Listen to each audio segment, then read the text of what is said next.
शिक्षक राष्ट्रीय विचारों की बात करे, ये काम हमारा नहीं है। पाठ्यक्रम क्या बनेगा, ये हमारा काम नहीं, सरकार का काम है। अब शिक्षक है, हम जानते हैं बोर्ड ऑफ स्टडीज, हम ऑटोनोमस बॉडी में काम करते हैं। बोर्ड ऑफ स्टडीज की रचना बनी कि हम क्षेत्रगत और समयगत क्या क्या चीज परिवर्तन करना है, आपके हाथ में है, आपको मालूम है, आप विजनरी हैं। आगे 50 साल 100 साल में क्या हो सकता है, उतनी घटनाओं का अंदाज लगाकर आपको सब बनाना पड़ता है, तब देश आगे बढ़ता है, प्रगति के राह पकड़ता है। ऐसे समय में वो संगठनों के लोग जो नेतृत्व कर रहे हैं तो कहते थे नहीं हमारा काम नहीं है।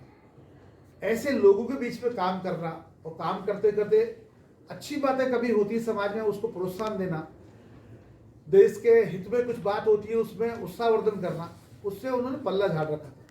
तो देश में समय समय पर शिक्षा में जो अपेक्षित परिवर्तन चाहिए उस नाते से अपने संगठन, जिस दिन संगठन बनाया उस दिन हमने घोषणा की थी, हमारे विचारों को सूत्र के रूप में बताया कि एक विषय बोला राष्ट्र के हित में शिक्षा, पहला हमारा काम का जो आधार बिंदु है।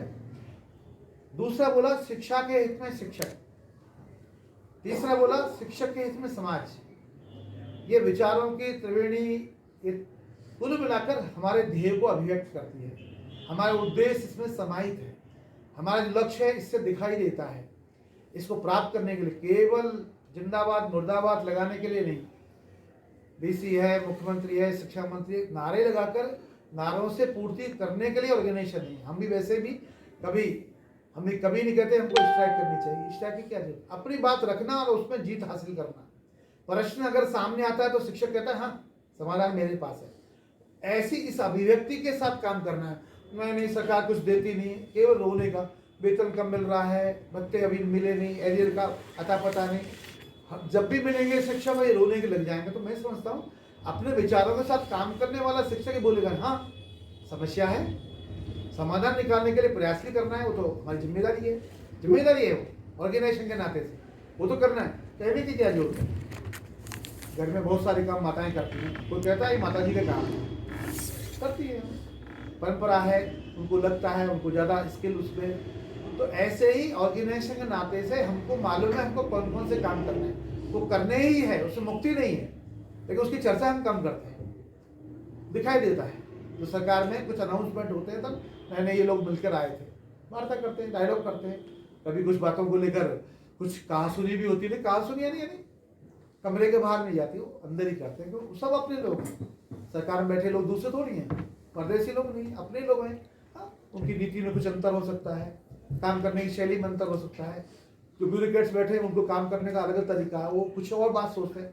ऐसे मिली जुली बातें ध्यान में आती है, लेकिन हम उनको अपनी बात कहकर करवाने का प्रयत्न करते हैं।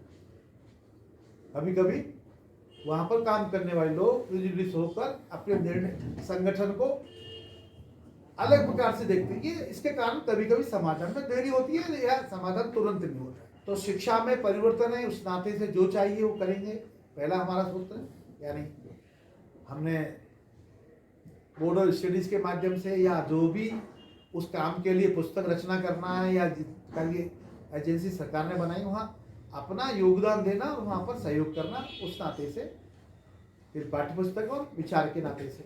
दूसरा शिक्षक के हित में शिक्षा के हित में शिक्षक कब होगा, तो शिक्षकों के सम्मान की बात होगी। मैंने पिछली बार भी ये बात बोली, सम्मान की जब बात होगी तब गर्व हो।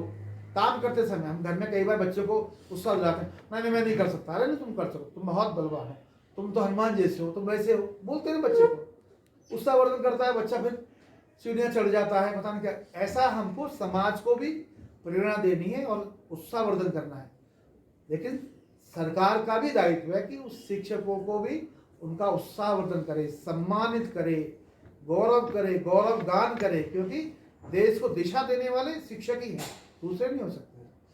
चाणक्य क्यों चर्चा करते हैं, और भी बहुत लोगों की चर्चा कर सकते हैं। तो ऐसे इस दिशा देने वाले लोगों को सम्मान देने की बात इस 75 साल की इस यात्रा में हम कहते हैं। आज़ादी का शब्द उच्चारण करते हैं, हम स्वतंत्र हो गए। देखिए बहुत सारी बातें ऐसी है जो पराधीन काल से पहले जो चलता था वो आज भी है, कार्य रचनाओं में परिवर्तन नहीं हुआ है। शिक्षकों को जो सम्मान कोई काल में मिलता था आज वैसा नहीं। ठीक है, नौकर है, शिक्षक को नौकर मानकर उसके प्रति व्यवहार होगा तो शिक्षा में तो परिवर्तन कभी भी नहीं हो सकता है। देश बदल ही नहीं सकता, बदलाव तो शिक्षक ही लाएगा। तो जब जब ऐसा होता है तो उसमें से बुरा होता है, अच्छा नहीं होता है। तो शिक्षक को सम्मान मिले, इस नाते से सभी प्लेटफॉर्म पर हम स्वयं भी संगठन में भी एक अखिल भारतीय शिक्षक सम्मान, उसका नाम दिया शिक्षा भूषण। लाखों रत्न होते हैं, उनमें से ढूंढ के निकालना, उसको तय करना, लोग बहुत है, हम तय कर रहे हैं वो ही है नहीं है, बहुत है, उनमें से हम 3 लोग चुनकर उनको सम्मानित करने की बात करेंगे। एक छोटी सी सम्मान की 1 लाख रुपए की राशि, 250 ग्राम चांदी का एक स्मृति चिन्ह है, बाकी सब चीज़ें उसके साथ में जो जुड़ी है वो हम सब करते हैं। और हजारों शिक्षक रहते हैं, यहाँ भी कोई 700-800 शिक्षकों का कार्यक्रम उस दिन होने वाला है। ये तो ये है कि ये समाज में सबको प्रेरणा देने वाला कार्यक्रम बने। मैंने शिक्षक को सम्मान किया जाता था, किया जा रहा है, किया जाता रहेगा, ऐसा विश्वास गढ़ने के लिए कार्यक्रम है। 1 लाख रुपए की राशि आप हायर एजुकेशन के लोगों को तो बहुत मायने नहीं है, राशि से नहीं, सम्मान, संगठन सम्मानित हो रहा है। हमने जो विचार रखा है उस विचार को सम्मान है, नहीं नहीं, उस दिशा में हमने परिवर्तन शुरू किया है। ये बिना मांगे मिलता है, जिसका नाम अगले को जब बात करते हैं तो पता, आप मेरा नाम आपके पास कैसा है, किसने दिया, उसको पता नहीं होता है। 3 साल पहले बेंगलुरु में एक कार्यक्रम, राजधानी में हम कार्यक्रम करते हैं, प्रति साल एक राजधानी में कार्यक्रम करने की परंपरा डाली, जिससे वहाँ के शिक्षकों को आने का अवसर मिले। राजस्थान के प्रोफेसर दयानंद भार्गव जी बहुत जबरदस्त काम किया अपने जीवन की यात्रा में। जोधपुर में जो जयनारायण व्यास विश्वविद्यालय में लंबे समय तक वहाँ संस्कृत के विभागाध्यक्ष रहे, फिर जो जैन विश्व भारती में रहे, और स्वतंत्र रहे, बहुत सारी समाचार पत्रों में संस्कृत को लेकर और बहुत सारी चीज़ें प्रयोग किए उन्होंने। ऐसे उनको जब उनका नाम उल्लेख किया, जब उन्होंने अपना बात रखी 5 मिनट 7 मिनट के लिए, तो उसमें ये बोला, आज तक जो भी सम्मान मिला है मांगने से मिला है, सरकारी सिस्टम के मांगने से मिला है। पहली बार मुझे पता है, मेरी अनाउंसमेंट हुई, मुझे मिलने आए तो पता चला मेरा नाम उन्होंने तय किया, बिना मांगे सम्मान। तो उनको मैं वास्तविक सम्मान यही मानता हूँ कि जो बिना मांगे मिला है।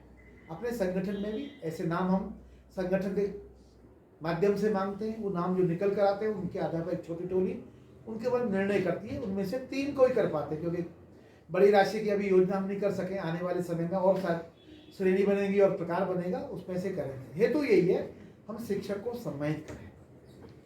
और जब शिक्षक गतिशील है, गतिमान है, समय की जो चुनौतियों, अब कोरोना काल में देखो कैसे कोरोना योद्धा के नाते से पुलिस के लोग लगे, उनकी ड्यूटी थी, लेकिन बाकी दूसरा कौन था, एक शिक्षक। पढ़ाने को छोड़कर सारे काम देश के शिक्षक कर रहे हैं, अभी पढ़ाना नहीं। अब देख लीजिए सरकारी स्कूल में जाकर देखिए, ऐसा एक विशेष चुनौती से हम गुजर रहे हैं। समाज में जब हमारे प्रति अनुकूलता, ये बहुत परिवर्तन के नियमित आते हैं, समय पर पढ़ाते हैं, पूरे समय बच्चों की चिंता करते हैं, केयर करते हैं, तो समाज तो उनको सर आंखों पे उठाएगा। पिछली बार में राजस्थान के 2 विद्यालयों की चर्चा की, कैसे उन्होंने संपूर्ण परिवर्तन, प्रिंसिपल ने तय कर लिया, शिक्षक हाँ हम करेंगे। गांव में बिजली नहीं, विद्यालय में है ना, बच्चों को रात को विद्यालय खोलेगा, कोई शिक्षक वहाँ रात को रहेगा, बच्चों को सोने का अपना बिस्तर लेकर आएंगे, सो जाएंगे, रात भर विद्यालय चल रहा है। पढ़ाने वाले शिक्षक दिन भर पढ़ाते चले जाते, कुछ लोगों की ड्यूटी रहती है। पढ़ने का स्थान वायुमंडल घर में नहीं है, कहीं कुक्कुट पालन हो रहा है, कहीं पशुपालन हो रहा है, दिन भर रात में बच्चों को पशुहार उनको देना है, बच्चों की ड्यूटी लग जाती है।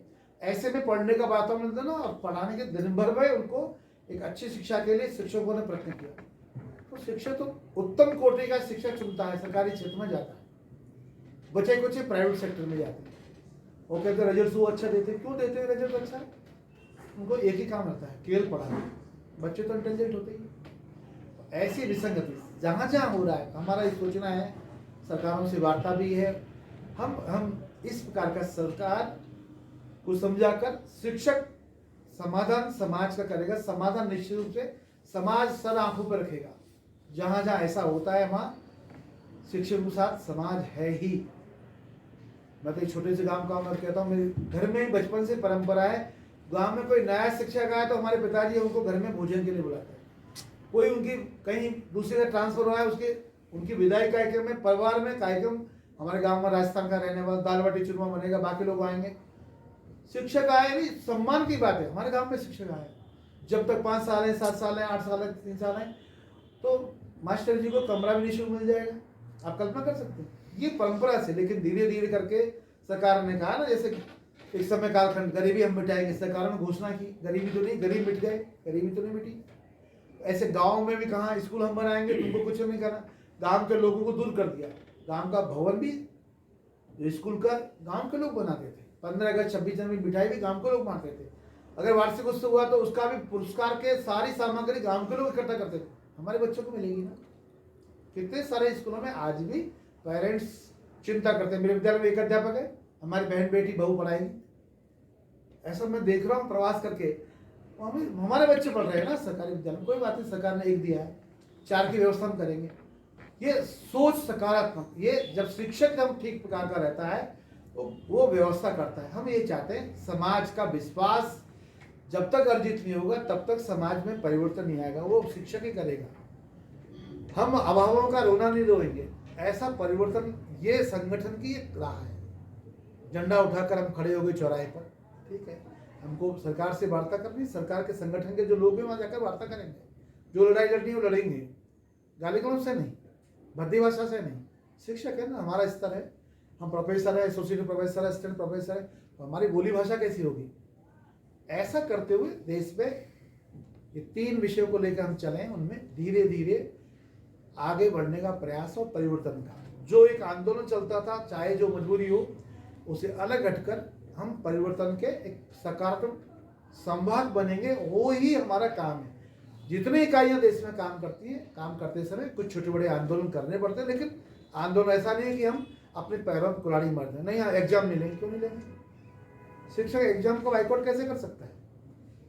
हम पढ़ाएंगे, हाँ, बाकी करने के लिए बहुत है ना, कुछ भी कर सकते, बहुत सारे हमको हथियार गांधी बाबा ने पकड़ा के गए, उनका उपयोग करेंगे, परिवर्तन तो होगा ही। पिछली बार में 2020 की बात कर रहे थे, अब 2050 में मेरा भारत कहाँ होगा, कौन कौन से नए मुद्दे आ सकते हैं, नए विषय कैसे जुड़ेंगे, रिसर्च के एरियाज में कौन कौन से विषय में हम स्टूडेंट्स को भेज सकते हैं, और कौन कौन से विषय हमारी यूनिवर्सिटी उसको अपने पाठ्यक्रम में जोड़े। उस नाते से हमारे संगठन के विचार भी चाहे इस हिसाब से मिलकर देंगे या और प्रकार की बॉडी को देंगे, तो ऐसे हम हमारी जिम्मेदारी है वो हमको करना चाहिए। हम स्कूली क्षेत्र में विशेष कार्यक्रम में भी कर रहे हैं, जो पहले जो मैं विषय रखा स्कूली क्षेत्र में सामान्यतः अभी शुरू किया, मेरा विद्यालय मेरा तीर्थ। अभी सुनने में बहुत तीर्थ बोलते ही कहते हैं कि वो तो श्रद्धा का केंद्र है, हर व्यक्ति हर तीर्थ में तो पवित्र भाव लेके जाता है, कई प्रकार की इच्छाएं आकांक्षाएं सब भूल के जाता है, प्रतिमा के सामने बैठता है तो सब भूल जाता है, बस खो जाता है, चाहे चिंतपूर्णी माता हो, ज्वाला माता हो, या तो देवभूमि है ना। तो विद्यालय को तीर्थ मानकर शिक्षक जाए, ये मेरा तीर्थ है। मुझे केवल अर्थ कमाने के लिए नहीं जा रहा हूँ, तीर्थ स्थान पर जाते समय जो भाव भावना चाहिए, तो इस स्थान पर कोई गंदगी है, कभी कभी हमको साफ करनी पड़ती है, ठीक करना पड़ता है। विद्यालय में जो चाहिए उसको करने के लिए हम स्वयं प्रयत्नशील हो, तो विद्यालय में एक अच्छा वातावरण शैक्षिक बने, पढ़ाई की कक्षा कक्ष साफ सुथरे रहे, टॉयलेट्स भी आते हो वो भी बढ़िया ढंग से रहनी चाहिए, प्रार्थना सभा प्रेरणा देने वाली हो, पूरी दीवारें, कुछ ना क्या जरूरत है, कोई उसको क्या हमको वाइट्स करना है क्या, कुछ अच्छे ध्येय वाक्य लिखना क्या, कोई प्रेरणा महापुरुषों का कोई गलियारा बन सकता है क्या, पुस्तकालय अच्छा चलता है, वाचनालय में भी व्यवस्था है, कुल मिलाकर कैंपस में कोई ग्रीनरी है, पौधारोपण होता है, सभी विद्यार्थी वहाँ कोई भी एक टुकड़ा भी नहीं डालते हैं, साप्ताहिक बाल सभा होती है, नए नए विषयों पर बच्चों को बोलने के लिए मौका मिलता है। कुल मिलाकर सभी विषय कक्षा कक्ष में पढ़ाना, पढ़ाते समय एक एक बच्चे के बारे में जानकारी, ये बच्चे में क्या हम उसको दे सकते हैं, उसकी क्या मन में चल रहा है, क्योंकि बहुत सारे पेरेंट्स पढ़े लिखे नहीं है, तो ऐसे में उन बच्चों को उसका संरक्षक बनकर उसकी भावना समझकर बोलता नहीं है, हमको ही बुलवाना है, उसके लिए व्यवस्था करना। फीस की व्यवस्था सरकारी विद्यालय में तो अधिकांश बहुत नाके बराबर फीस होती है, नहीं, पुस्तकें भी सरकार के द्वारा होती है, लेकिन जहाँ जैसी व्यवस्था है उसके लिए फीस चुकाने की बात है, तो हम कुछ कर सकते हैं क्या, उसका गणवेश यूनिफॉर्म बना सकते हैं क्या। देश में हजारों गणवेश प्रतिवर्ष हमारे शिक्षक बंधु करते हैं, हजारों, लेकिन ये बड़ी मात्रा में करने की बात है। अगर उस विद्यालय में 4-10 विद्यार्थियों को कुछ जरूरत है, कहाँ आगे जाना है, पढ़ने में क्या दिक्कत है, उसको लगना चाहिए। वो बच्चे पेरेंट्स का हमें रोएंगे, लेकिन हमारे शिक्षक से हमें रो सकते हैं, यानी अपनी बात कह सकते हैं, उतना मन लगाकर, उतनी चिंता करते हुए मेरा विद्यालय यानी उसको तीर्थ रूप में स्वरूप करना, जिसमें 30 विद्यार्थी है, 50 विद्यार्थी है, 70 विद्यार्थी है, उनको आने में आनंद। अगर ये होता है तो जो मैं पहले बोला, शिक्षक के हित में समाज, कि समाज सब कुछ करेगा, आपको कुछ करने की जरूरत नहीं। फिर भवन भी देगा, अभाव जो दिखाई देते हैं विद्यालय में उसको भी कहा। अपने लोग, मैंने चर्चा पिछली बार भी की, हमारे कई शिक्षकों ने मिलकर अपने डिपार्टमेंट को चेंज कर दिया, स्मार्ट क्लासरूम जैसा बनाया, उसके फर्नीचर को अच्छा कर दिया, वाइट वाश भी किया है, और भी कुछ। मैं ऐसे कई कॉलेजों की चर्चा कर सकता हूँ, विद्यालय की चर्चा कर रहा हूँ, उस बीच में कॉलेजों की चर्चा कर सकता हूँ। नहीं, मैं यहाँ पढ़ाता हूँ तो मैं नैतिक जिम्मेदारी नहीं है। जब घर में रहते हैं तो टूट फूट होती कौन करता है? इस भावना से मेरे विद्यालय को तीर्थ रूप में मानकर वहाँ पर हर शिक्षक काम करे। ऐसे देश भर में या शैक्षिक महासंघ का शिक्षक कार्यकर्ता काम करता है, प्रमुख कार्यकर्ता अभी चुनौती को लेकर। हम इस स्वतंत्रता के 75वें वर्ष में हजारों विद्यालय, अभी सूची बन रही है, कार्यकर्ता उसको अडॉप्ट कर रहे हैं। आने वाले समय में हम इस नाते से 2021 अभी चला है, 23 तक, इस पूरे कालखंड में कई हजार विद्यालयों को इसी रूप में खड़ा करेंगे।